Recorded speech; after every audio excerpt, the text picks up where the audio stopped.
If you look at it from a physiologic standpoint, your body sort of is either feeding, which means you're eating, and when you're eating, you're taking in sort of food energy, which is calories, Yep. and your body wants to store those calories. So insulin, which is a hormone, goes up when you eat, it stores those calories. So you have to have sort of an equal period of time where your insulin is going to fall, which is the signal that your body should start using those calories that it's stored.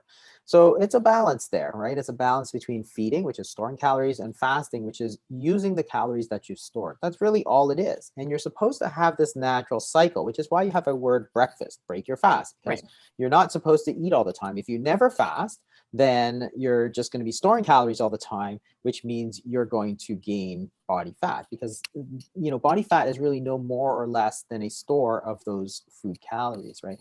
And it all Right. depends on insulin, which is why a lot of people look at the carbohydrates, because certain foods are more fattening than other foods, right? Right. And people say it's all about calories, but it's really not. The body doesn't run on calories. The body runs on hormones. That's what tells the body sort of what to do with the calories, how much to eat, whether you should eat more or eat less.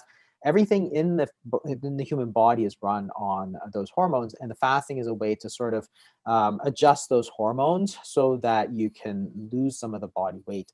And it's really a very simple concept. It's been around a very, very long time. But recently, of course, people had the idea that you should eat constantly Yeah. to lose weight. And it's like, okay, one, that just doesn't make any sense. It's actually impossible to lose weight while you're actually eating. Right. It just doesn't work that way. It's sort of like, you're going to dry off by jumping in the shower, right? It's like, that doesn't make any sense at all.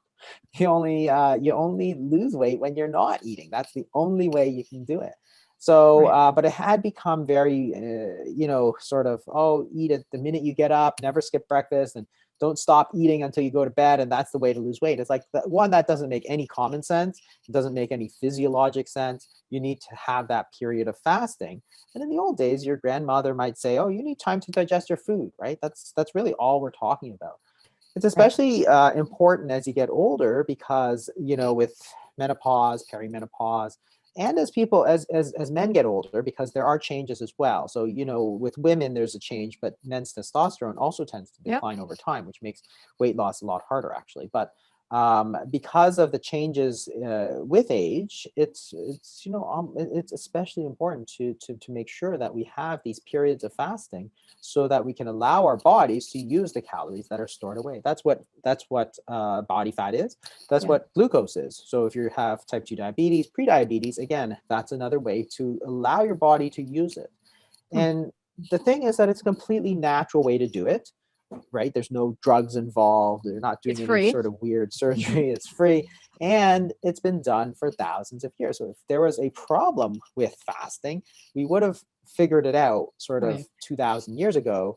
It's ridiculous to think that the human body has no capacity to use the fuel that's stored away on our bodies. Of course, if you're underweight, if you have very little body fat, for example, then no, it's not the right thing for you.